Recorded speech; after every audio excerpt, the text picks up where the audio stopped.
Some places were built to hold people. Others were built to hold something that should never be let out. This is Rikers Island's forgotten wing. Abandoned, sealed, and left to rot. But the things locked inside, they remember. Tonight on Dark Witch Files, you're about to hear what happens when the rules aren't just protocol. They're survival. Rule 1. Salute the ghost. Rule 2. Ignore the screaming door. Rule 3. Never touch the blood-soaked keys. And trust me, this one gets worse with every rule broken. Stay to the end, because what happens in the final minutes might just follow you into your own silence. If this kind of story gives you chills, drop a comment and tell us which rule you would have broken, or which one you wouldn't survive. And hey, if you're into haunted places, cursed routines, and things that don't stay dead, hit that subscribe button. We've got more coming. Think your late night diner job is rough? Try serving customers who aren't exactly alive. Tonight on Night Creepypasta Rules. A waitress in Salem learns 3 bizarre rules for surviving the shift. At a diner, haunted by more than just memories, Salem breathes history through every cobblestone, whispering tales of witchcraft, judgment, and secrets buried deep. That's why I came here, chasing ghosts of my own. Specifically, an ancestor named Eleanor Vance, accused and vanished during the infamous trials, a stain my family never quite scrubbed clean. I thought digging through archives might bring answers, or at least closure from the wreckage of my life back in Boston. What I found instead was a help wanted sign, taped inside the greasy window of the Midnight Plate Diner. Tucked away on a fog-shrouded side street, the tourist maps ignored. Turns out, the air here tastes less like history, and more like formaldehyde mixed with stale coffee. Because the real manager isn't the guy wiping down the counter. It's the thing chained beneath the floorboards. The diner itself is a relic, probably squatting on this patch of cursed ground since the dawn of time, pretending to be a 1950s holdout. Flickering neon sign casting lurid colors onto the perpetually damp cobblestones. Cracked red vinyl booths. A long formica counter worn smooth by countless elbows. A jukebox in the corner perpetually stuck on mournful doo-wop. It smelled mostly of old coffee, sizzling bacon fat, and Windex. But underneath, there was something else. A persistent damp chill, even on warm nights. The scent of turned earth, ozone, and something metallic, like old blood or rust, clinging faintly in the corners. Mr. Abernathy hired me on the spot. He didn't ask for references, didn't seem interested in my fabricated waitressing experience. He just looked at me. A tall, unnervingly still man whose age was impossible to guess, dressed in an immaculate, old-fashioned suit that seemed to absorb the diner's dim light. His eyes were dark, penetrating, holding no warmth. He moved with a quiet deliberation that made the hairs on my arms stand up. The hours are 10 p.m. to 6 a.m., he stated, his voice low and resonant, devoid of inflection. The pay is adequate. The duties are standard. He paused, fixing me with that unnerving gaze. There are, however, 3 operational protocols specific to this establishment. They are crucial, non-negotiable, for the smooth running of the Midnight Plate and for your own well-being. He didn't consult a list. The rules seemed etched into his being. 1. Service requests. Occasionally, a patron you do not recognize will request the usual. You will serve them 1 cup of black coffee, freshly brewed. No sugar, no cream offered. You will not inquire further about their order, their preference, or their history with this establishment. Acknowledge, serve, move on. His intensity was unnerving. 2. Gratuities, he continued, his dark eyes unwavering. On rare occasions, currency dated prior to 1900 may be left as payment or tip. Under no circumstances are you to touch this currency directly with your bare skin. Use tongs, use a napkin. Alert myself or Liam immediately for proper disposal. Direct contact is inadvisable. I swallowed, the strange metallic scent in the air seeming stronger now. Okay. 3. Patron interaction. He leaned slightly closer across the counter, and I felt a wave of unnatural cold wash over me. If any guest attempts to speak your given name, your full true name, you must immediately cover both ears firmly and cease listening. Zing. Recite a poetry in your head. I don't care. Block out all sound until the patron has departed or fallen silent. Do not allow the name vibration to fully enter your consciousness. As he spoke that last sentence, I felt it, a faint, almost subliminal vibration through the worn linoleum floor beneath my feet, like something immense shifting deep underground. Before I could question the sanity of it all, a cheerful voice cut in. He makes it sound like rocket science, doesn't he? Don't worry, you'll get the hang of it. Liam slid onto the stool next to me, offering a reassuring grin. He was around my age, maybe a bit older, with an easy charm and tousled hair that seemed completely out of place in the diner's oppressive atmosphere. He was the other night shift worker, mostly cooking while I handled the counter and booths. Just Abe being Abe. Liam winked, nodding towards Abernathy. Super serious, but mostly harmless. Just follow his weird rules. It keeps the peace. Mr. Abernathy gave Liam a look that wasn't quite annoyance, more like weary tolerance before nodding curtly at me. Liam will show you the closing procedures. Your shift begins tomorrow night. Eleanor Vance. He used my full name, and the floor seemed to settle again. He retreated towards a back office marked private, vanishing into the shadows without another word. Don't let him spook you, Liam said again, sliding a cup of coffee towards me. It looked freshly brewed, but felt unnervingly cool to the touch. This place is old, its weird drafts, and some of the late-night crowd.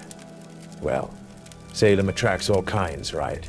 He smiled again, friendly and disarming. Friendly and disarming. I tried to smile back, clutching the cool coffee cup. My ancestor Eleanor had faced accusations and fear in this town centuries ago. I'd come seeking history, a connection to her strength, maybe. I hadn't expected to find a job where the rules felt like they were pulled directly from the darkest pages of that history, guarding against something far older and stranger than any courtroom trial. And I had a chilling feeling the ghosts I was chasing weren't just confined to the archives anymore. Okay, here are chapters 2, 3, and 4 of The Midnight Plate, continuing Ellie Vance's story in the haunted Salem diner, incorporating the specific supernatural antagonist, the minister, Abernathy as keeper, Liam's hidden agenda, and the techniques or effective story lengthening. My first few shifts at the Midnight Plate were a disorienting waltz between the mundane and the profoundly unnerving. 1 minute, I'd be wiping down sticky counters or brewing another pot of coffee that always seemed to go cold too quickly. The next, I'd feel a pocket of intense cold drift past me in an empty aisle, or watch a lone customer seated by the window simply fade from view between one blink and the next. Liam, ever cheerful, always had a rationalization ready. Old building, drafty, or tricks of the light. Ellie, happens all the time on the night shift, but his easy smiles didn't quite reach his eyes sometimes. Mr. Abernathy remained an enigma, moving with ghostly quiet, observing everything with his dark, unreadable gaze. He rarely spoke unless giving an order or correcting a minor procedural error. Sometimes, late at night, I'd see him standing near the back door that led down to the cellar, just staring at it, his lips moving silently. The true strangeness, however, arrived with the specific clientele. One rainy Tuesday night, the bell above the door failed to chime, but suddenly, a man was sitting at the counter. He was painfully thin, dressed in a worn, dark suit that looked 50 years out of date. his face gaunt and pale under the flickering fluorescent lights. He didn't look at me, just stared straight ahead, his hands clasped tightly in his lap. When I approached, notepad ready, he spoke without turning, his voice dry as dust. The usual. My mind raced. I'd never seen him before in my life. Rule of 1. If a customer orders the usual, but you've never seen them before, serve black coffee and don't ask questions. Suppressing a dozen questions, I poured a fresh cup of black coffee, the diner's standard thick, bitter brew, and placed it silently before him. He didn't acknowledge it. From the corner of my eye, I saw Mr. Abernathy pause his wiping of the grill, watching the man intently. I busied myself at the other end of the counter, feeling the man's unnerving stillness radiating cold. After maybe 10 minutes of absolute silence, I glanced back. He was gone. The stool was empty, the coffee untouched, still steaming faintly in the cool air. Later, Liam found me staring at the empty stool. "Ah, Mr. Henderson paid a visit?" he asked casually, already clearing the untouched cup. "You know him?" He ordered the usual. Liam nodded, his expression carefully neutral. "Some folks, they've been coming here longer than you or I have been alive, Ellie. Longer than Abernathy, maybe. Rule 1 isn't just about being polite. It's about not stirring things up. Serving black coffee is neutral. Doesn't feed memories. Doesn't give it." He lowered his voice, glancing towards the floor. "Anything extra to latch onto. Just acknowledge, serve, let them pass through. Before I could ask, he changed the subject, talking about a new band playing down the street. That same night, just before closing, I saw her for the first time.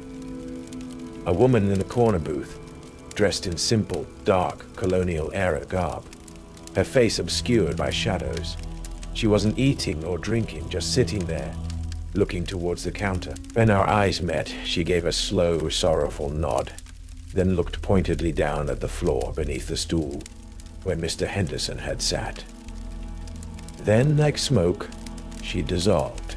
Constance. I didn't know her name then, but the feeling she left behind, profound sadness and a silent warning, was unmistakable. Haunted by the gaunt man and Constance's gesture, I spent my next day off at the Salem Athenaeum, digging through dusty town records and old newspapers. Maybe it was the lingering trauma from my family's past, the ghost of my own accused ancestor, Eleanor, that drove me. But I felt compelled to understand this town's darkness. I found brittle articles about unexplained disappearances near the diner's location over the centuries, mentions of the land being considered unhallowed after early Puritan disputes, whispers of strange lights and cold spots long before the midnight plate even existed, and then a small notice from 1953. Local man Arthur Henderson vanishes without a trace after leaving his boarding house. Last seen heading towards the docks past the old diner district. The description matched the gaunt man perfectly. He wasn't just a long-term patron. He was one of the lost. And this diner, it wasn't just a stopover. It felt like a trap. Despite the underlying dread, a strange routine settled in. Work the shift. Serve the silent patrons, both living and spectral. Chat with Liam during the lulls. Try not to think too hard about the cold spots, or the way Mr. Abernathy sometimes seemed to listen to conversations no one else could hear. Liam became a confidante of sorts. His easygoing nature was an anchor in the weirdness. I found myself telling him bits about why I came to Salem. Escaping a bad breakup, yes, but also the deeper pull, the need to understand my ancestors' fate. He listened sympathetically, sharing vague stories of his own supposed small-town past, building a connection that felt real, a welcome warmth against the diner's pervasive chill. The warmth, however, was short-lived. One foggy Thursday night, a woman materialized in one of the booths near the jukebox. Her dress was elaborate, late 1800s style, all dark silk and intricate beadwork, though it looked faded and slightly tattered. Her face was porcelain pale, her eyes dark pools of shadow. She ordered tea, drank it silently, then stood and drifted towards the door. As she passed my counter, she placed something small and heavy upon it, with a soft clink. A small pile of silver coins, dull, tarnished, heavier than modern currency. I could clearly make out dates: 1888, 1892, 1879. Rule 2 slammed into my mind. If someone leaves a tip in coins from before 1900, don't touch it. The air around the coins was freezing, radiating a palpable cold that made my fingers ache just being near them. Liam! My voice was sharper than intended. He came over from the grill, saw the coins, and his friendly demeanor vanished, replaced by a stark, undisguised wariness. Damn it, he muttered. Okay, Ellie, step back. Don't touch him. He disappeared into the back room, returning with a small, dark wooden box, intricately carved with symbols I didn't recognize, and a pair of long metal tongs. Carefully, reverently, he used the tongs to pick up each coin, placing them inside the box, which he then snapped shut. What happens if you touch them? I asked, rubbing my arms against the lingering chill. Bad things, Liam said curtly, his usual smile gone. Abernathy says they're like anchors. To their time, their life, maybe their death. Touching them creates a link, gives it again that hushed reference, that glance downwards, a way to pull. Don't do it. Ever. He took the box towards Abernathy's office. Just as he reached the door, I saw Constance appear near the jukebox again. She watched Liam intently, her spectral face etched with disapproval. Then she looked directly at me and slowly, deliberately, shook her head before fading away. A warning? About the coins? Or about Liam himself?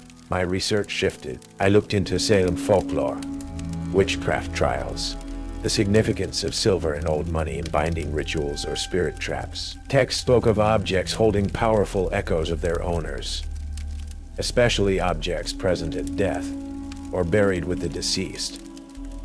They mentioned silver as both a conduit and a ward, depending on intent, and they spoke of names, true names, holding power over spirits, both living and dead. The diner's rules started feeling less like random quirks and more like specific countermeasures against established occult principles. One night, Abernathy asked me to do something unusual. Wipe down the insides of all the diner's windows with a strange, clear liquid from an unmarked bottle. It smelled faintly of salt and rosemary. Keeps the condensation down, was his only explanation. But it felt like reinforcing a ward, strengthening the barrier between the diner's strange interior and the outside world. While doing it, I noticed tiny, almost invisible symbols etched into the corners of each window frame, similar to the carvings on the coin box. This place wasn't just haunted. It felt deliberately managed, contained.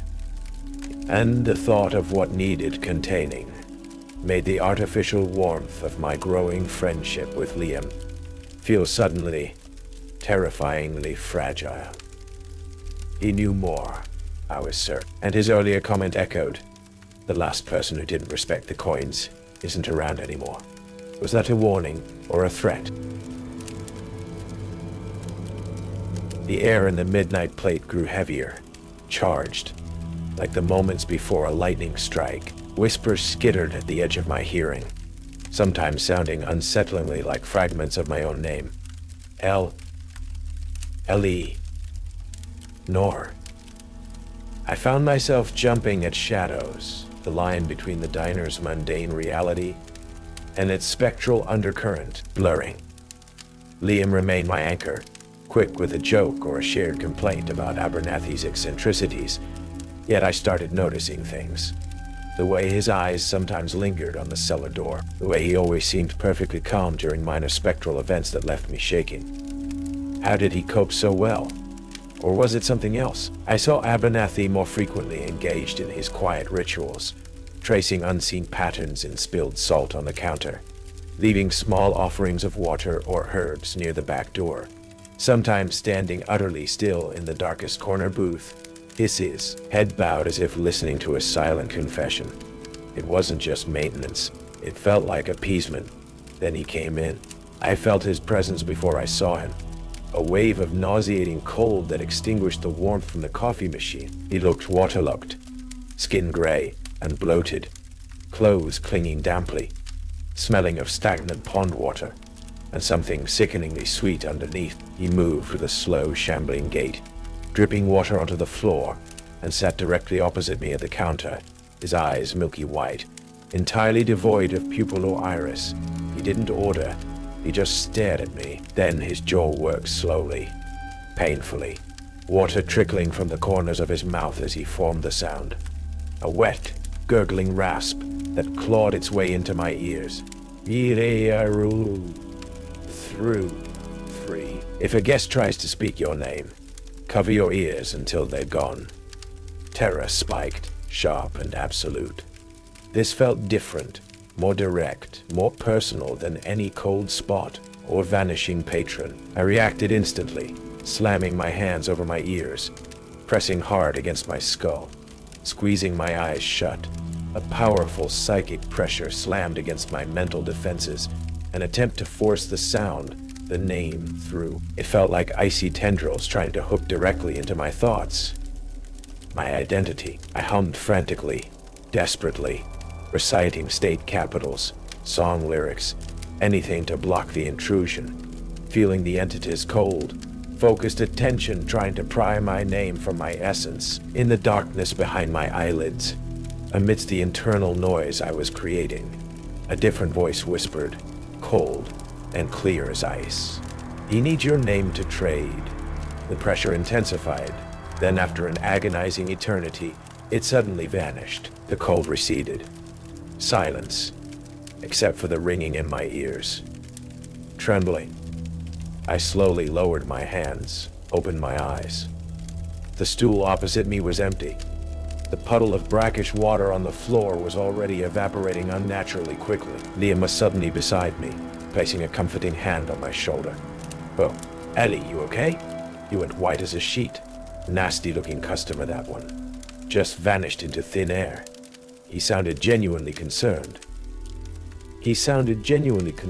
But just for a split second, before his usual friendly mask snapped back into place. I saw it in his eyes, a flicker of intense, almost hungry, anticipation that had nothing to do with concern for me. He'd been watching, waiting. That night, I couldn't shake the cold whisper. He needs your name to trade. Liam. My friendly coworker, my anchor. Was he trying to help me survive this place? Or was he grooming me for something else? I remembered his comment about the previous employee who didn't respect the coins. Was that person replaced by Liam? The thought sent a fresh wave of terror through me, colder than any spectral touch. I needed answers. I went back to the archives, this time searching specifically for diner employees, accidents, disappearances around the time Liam claimed he started working here 5 years ago. There was nothing under his name, but there was a brief report, filed 2 years before Liam's supposed start date, about an unidentified young man found dead in the diner's locked cellar. Cause of death, undetermined. The file was incomplete, marked closed pending further evidence. Constance appeared that night, near the cellar door downstairs, her form clearer, more urgent than ever. She looked at me, then pointed directly at Liam, who was whistling cheerfully while mopping near the jukebox. Then she drew a finger across her own spectral throat before fading away. The warning couldn't have been clearer. Liam wasn't just a coworker. He was danger. And whatever he wasn't truly alive. Samhain night, Halloween, in Salem. The veil between worlds supposedly thinned to a mere gauze, and even the living seemed to walk around with a touch of the spectral. Inside the midnight plate, the usual low hum of dread intensified into a thrumming, palpable energy. The lights flickered more violently. Condensation, thick as ectoplasm, wept down the inside of the windows despite the dry night air outside. Fewer living customers braved the diner tonight, replaced by an influx of others. They packed the booths, silent, watchful, their forms seeming sharper, more defined than usual, their eyes holding a hungry gleam I hadn't seen before. Even Constance was absent, as if the stronger presences had crowded her out. Mr. Abernathy was a statue behind the counter, his usual stillness amplified into an almost inhuman immobility, his dark eyes scanning the room constantly. Liam, however, was a live wire. His usual easy charm was gone, replaced by a frantic, jittery energy. He kept glancing towards the cellar door, then at me, his knuckles white as he wiped down the counter, repeatedly with a damp cloth. "Big night, huh?" I tried, attempting normalcy, my voice sounding thin. "Biggest," Liam replied, not meeting my eyes. "Tonight, things can change. Debts can be paid. Places can be traded." His words hung heavy in the supercharged air. My blood ran cold. The whisper echoed in my memory. "He needs your name to trade." The catalyst arrived just after midnight. The diner doors swung open violently, though no one living entered. A wave of freezing cold, far colder than any patron before, swept through the room, smelling of ancient dust and profound despair. A figure coalesced in the doorway, tall, gaunt, wrapped in tattered Puritan-era burial shrouds, its face a skull-like mask of shadow, radiating an aura of immense age and power. The other spectral patrons visibly recoiled, pressing themselves back into their booths. Abernathy straightened slightly, his hand gripping the underside of the counter. This new arrival glided towards the counter, stopping directly in front of me. It didn't speak, but I felt its demand in my mind, cold and imperious. The usual. My hand shook as I reached for the coffee pot. This felt different, vastly more dangerous than Mr. Henderson. Rule 1. Black coffee. Neutral. Don't feed it. As I poured, the entity's shadowy gaze fixed on me, and I felt that horrifying psychic pressure again, probing at the edges of my consciousness, searching for my name. "Leave her be," Liam suddenly hissed, stepping protectively, or so it seemed, between me and the entity. "She's new. She doesn't know the protocols." The shrouded figure turned its empty gaze towards Liam. A low growl, like shifting stones deep underground, emanated from it.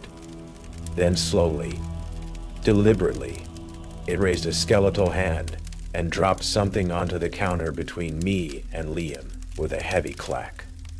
Not coins. A single, large, iron key, ancient and heavily rusted, radiating the same intense cold as the pre-1900 coins, but stronger, more potent. It felt intrinsically, my instinct screamed at me not to touch it. An amplification of Rule 2. "Take it, Ellie," Liam urged, his voice tight, suddenly desperate.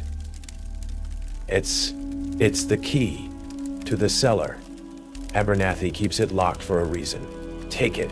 Maybe it'll appease him." He nudged it slightly closer to me with his elbow, avoiding touching it himself. Appease it? Or unlock something? The entity seemed to watch, waiting. Abernathy remained frozen behind the counter, his face unreadable but radiating immense tension. "He needs your name to trade."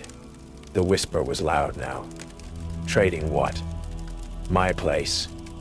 "No," I said, backing away from the counter, the key pulsing with cold malice. "Rule 2. Don't touch." Liam's friendly mask finally shattered, replaced by raw desperation. "Damn it, Ellie. Don't you get it? This is my chance. That key. It holds the binding. If you touch it, if you accept the connection while he," Liam gestured frantically at the shrouded figure, "is focused on you, maybe the link breaks for me. I can finally leave this damned place." The shrouded figure let out another low growl, turning its attention fully back to me.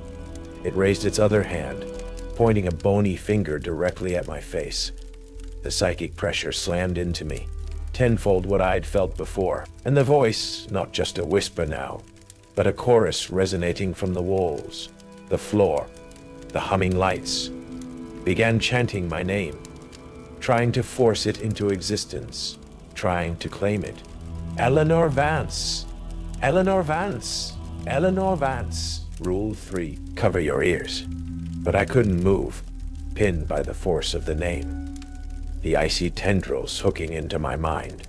Liam lunged, not to help me, but grabbing my wrist, trying to force my hand down onto the freezing iron key on the counter. Just touch it, Ellie. Please. Set me free. Suddenly, Abernathy moved. With surprising speed, he vaulted over the counter, landing silently between me and Liam. He held a small, dark object in his hand, something made of wood and silver that seemed to hum faintly. Enough. His voice wasn't loud, but it cut through the chanting, filled with cold authority. The balance must hold, Liam. Her name is not yours to offer. The minister, he glanced down towards the floor, acknowledging the entity below for the first time, does not bargain. The diner erupted. The floorboards buckled as if something massive shifted beneath them. Lights exploded in showers of sparks. Plates and cups flew from the shelves. The spectral patrons shrieked, some dissolving into mist, others becoming distorted, aggressive forms lunging at each other or towards us. The shrouded figure roared, focusing its fury now on Abernathy, who stood his ground, holding the humming object like a shield. Liam, thwarted, snarled, his features momentarily flickering, showing the gaunt, dead face beneath the facade. He grabbed a heavy sugar dispenser, ready to bring it down on Abernathy or me, whoever stood between him and his escape.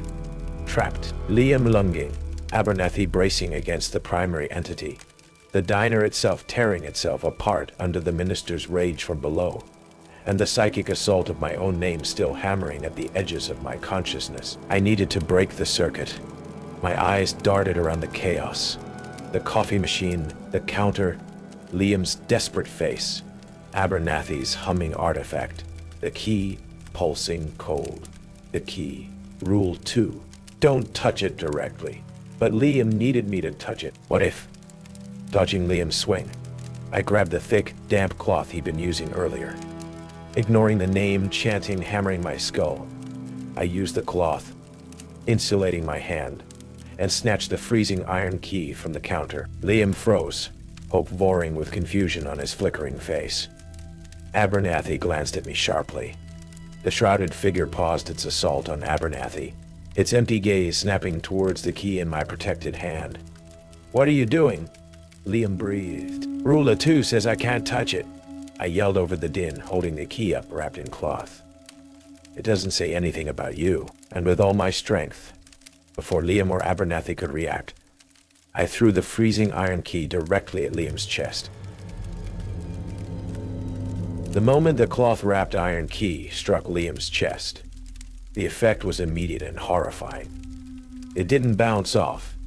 It seemed to sink into his form with a sickening sizzle, like ice plunged onto a burning skillet. A piercing shriek ripped through the diner, overriding the chaotic din.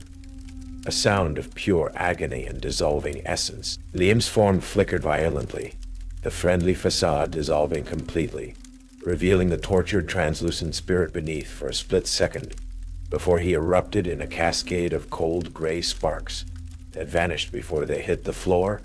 Gone, utterly and finally gone. His shriek seemed to sever the connection fueling the chaos.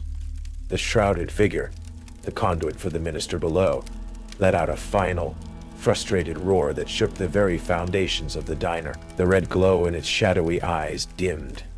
It recoiled from Abernathy as if physically struck, then rapidly dissolved back into the oppressive darkness it came from, leaving only an unnatural chill and the lingering smell of ozone and decay. The psychic pressure vanished. The name chanting ceased. The remaining spectral patrons who hadn't dissolved froze, then slowly faded back into translucent ambiguity. Flying objects clattered to the floor. The exploded lights hissed and died, plunging the diner into near darkness, lit only by the flickering neon sign outside and the faint, steady hum from Abernathy's silver and wood artifact. Silence descended, heavy and ringing. Abernathy straightened up slowly, looking weary beyond measure. He deactivated the artifact, tucking it away. He surveyed the damage, the overturned tables, shattered crockery, the scorch mark on the floor where Liam had stood. Then his dark eyes settled on me, still trembling, the damp cloth clutched in my hand.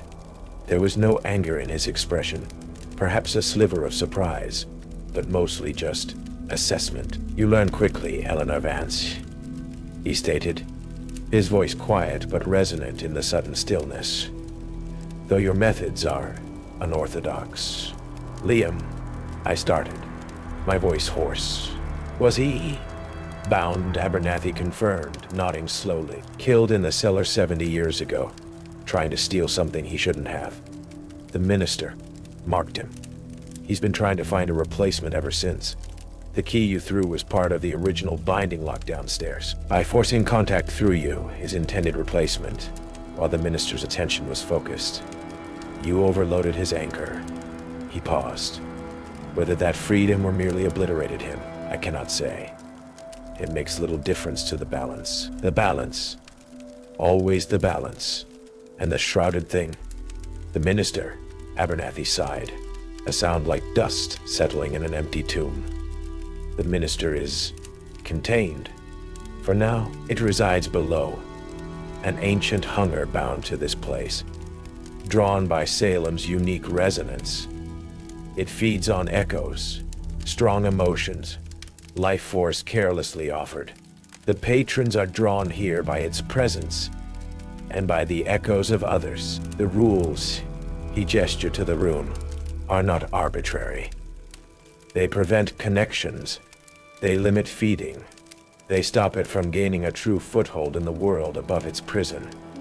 He looked at me again. Liam grew desperate. "Samhain amplified everything. You acted decisively. You maintained a barrier, albeit forcefully." He walked over to the counter, picking up a shard of broken plate. "This diner is a way station, child. A crossroads, and it requires a keeper." He didn't elaborate further, leaving the implication hanging heavily in the dusty, charged air. He began methodically righting tables, sweeping up glass, restoring a semblance of mundane order over the supernatural wreckage, leaving me alone to process the horrifying truth of the midnight plate, the tragic desperation of Liam, and the chilling desperation of Liam, and the chilling purpose of the man I worked for. Amidst the debris near the counter, I noticed the small wooden box used for the old coins had fallen, spilling its contents. The pre-1900 coins lay scattered, inert now, their dangerous energy seemingly spent in the night's chaos. Months passed. Autumn's chill deepened into the stark New England winter, then slowly gave way to the tentative green of spring. Salem emerged from its tourist-fueled Halloween frenzy and settled back into its historic rhythm. But inside the midnight plate, time seemed irrelevant. I stayed. Leaving felt impossible, unthinkable, partly because the diner held a morbid fascination, partly because Abernathy had offered me a significant raise along with a single, knowing look that suggested refusal wasn't really an option. But mostly, I stayed because I understood now. I understood the whispers in the dark corners, the chill that lingered too long, the patrons who paid with sighs instead of dollars. I understood the rules, not just as instructions, but as vital incantations, necessary wards against the ancient hunger, sleeping fitfully beneath the floorboards. My relationship with Abernathy shifted. He remained enigmatic, reserved, but there was a new layer of communication. Shared glances, curt nods, sometimes brief explanations of specific patron histories, or warnings about fluctuations in the diner's energy. I was no longer just the waitress. I was becoming an apprentice, learning the grim intricacies of being a keeper of this haunted crossroads. I learned how to properly cleanse the space after a particularly active night, the specific blend of herbs Abernathy burned that smelled like rosemary and something much older, the way to reinforce the symbols on the windows. Constance returned, Her appearances less frequent but calmer. Sometimes she'd simply sit in her corner booth, watching me work, a silent acknowledgement passing between us. I never found the answers I originally sought about my ancestor, Eleanor Vance. The town archives yielded nothing more. But working at the diner, I felt a strange kinship with her. Perhaps the witchcraft she was accused of wasn't so different from the careful management of unseen forces Abernathy practiced. The navigating of dangerous energies that defined my own nightly existence now. Maybe she too had stood at a crossroads, forced to deal with powers beyond human understanding. Liam's absence was a palpable void, a constant reminder of the diner's harsh justice and the price of desperation. Sometimes, when the diner was empty in the pre-dawn hours, I thought I could almost feel his lingering regret. A cold spot by the grill where he used to stand. One quiet spring night, near the end of my shift, the bell above the door chimed, a real chime this time. A young woman entered, looking lost, exhausted, clutching a worn backpack. She looked like I must have looked months ago, running from something, hoping for anonymous refuge. She slid onto a stool at the counter. "Coffee, please," she murmured, avoiding my eyes. "Just black. I brewed a fresh pot." As I poured it, Mr. Abernathy emerged silently from the back office. He didn't speak, just gave me a slight, almost imperceptible nod. A test, or just the turning of the eternal wheel? I placed the mug before the young woman. "Rough night?" I asked, keeping my voice neutral. She looked up, startled, her eyes wide and haunted. "You could say that." "Welcome to the midnight plate," I said, managing a small, weary smile. "We're always open." I turned to wipe down the counter. The familiar scent of stale coffee, and something ancient, cold, and deep rising faintly from beneath the floor. Outside, the first hints of dawn were painting the Salem sky. Another night survived. Another night survived. Another shift beginning. The minister slept below. The patrons came and went like tides, and I stood watch at the crossroads, pouring black coffee, bound to the balance. The clock on the wall ticked, each second echoing in the loaded silence. Ellie survived the spectral showdown, and now helps keep the balance at Salem's haunted crossroads. If this chilling diner tale served you right, hit like, share, and subscribe to Night Creepypasta Rules. Careful what you order after midnight. So maybe Jake Riley didn't break the rules. Maybe he followed them too well. Maybe that's what the island really wanted. Because Rikers doesn't just keep the dead locked in. It remembers the living who survived. And it doesn't always let go. If you made it this far, you followed the rules. Now drop a comment. Which one would you have broken first? Or maybe you already did. Subscribe for more stories where the night doesn't end with dawn, and the echoes keep watching. We'll see you on the next shift.